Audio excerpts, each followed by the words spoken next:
OK. Problème yo existe en Haïti dans système nan. The problems exist in Haiti in the education system. Et si nous pas mentionner yo, And if we don't mention them, c'est que nous pas vraiment fait MIT-Haiti a avancer. we won't really be of a great help for the MIT-Haiti Initiative progress. OK. Premier problème professeur gagné le a enseigner en créole, The first problem I believe that the professors have in teaching in Haitian Creole, yo fin fait enseignement en créole they do the teaching, the lecture in Haitian Creole, et ti moun nan pas gen livre en créole pour l'aller étudier. but they don't have Haitian Creole textbook. Tout livre yo c'est en français. All of the books are in French. Son premier handicap majeur. That's a first problem. Deuxième problème qui présentait, The second one, ou cap fait apprentissage en créole, they are learning in Creole, mais direction yo pas accepté recevoir texte évaluation en créole. but the principal refused us to give them assessment in Haitian Creole. Donc yo exigé que ou bay yo en français. They obliged us to give them the exams in French. Donc là encore son problème qui présentait pour enseignement en créole. So that's another problem for the matter.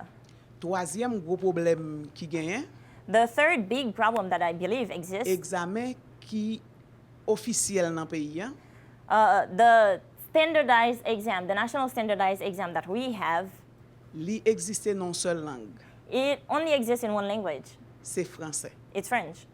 Donc li difficile en pile pour nous very difficult for us pour nous changer système. to change the system in itself. Mais nous pas prêter les bras croisés. But we are not going to stay there doing nothing. Premier ça n'a fait ici c'est produit matériel en créole. The first thing that we're going to do here is to produce textbook in Haitian Creole. Et nous pensons que And we think that c'est pas un problème qui pas qu'à joindre une solution. it's not a problem without solution. Premièrement, First of all, Constitution pays nous reconnaît qu'il y a deux langues officielles. the constitution of our country recognizes that we have two languages, C'est créole official avec languages, français. Haitian Creole and French. Donc ça veut dire c'est droit nous pour nous exiger que au bail examen yo et en créole et en français. So it's our right to pressure them to give us textbook both in French and Haitian Creole. Deuxième solution nous cap joindre, The second solution that we might find c'est que ministère de l'Éducation nationale is that the Ministry of National Education, signe avec Académie créole en Haïti, they signed an agreement with the Haitian Creole Institute in Yon- Haiti, academic in Haiti. hein, yon protocole d'accord. It's a protocol agreement. Protocole ça dit que langue créole lan doit utiliser dans tout niveau enseignement en Haïti.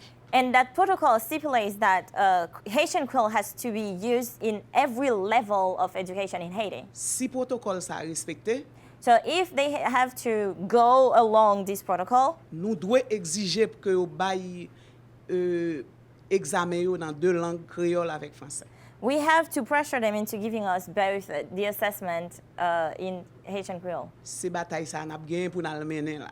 This is the fight that we're going towards right now. Merci. Thank you.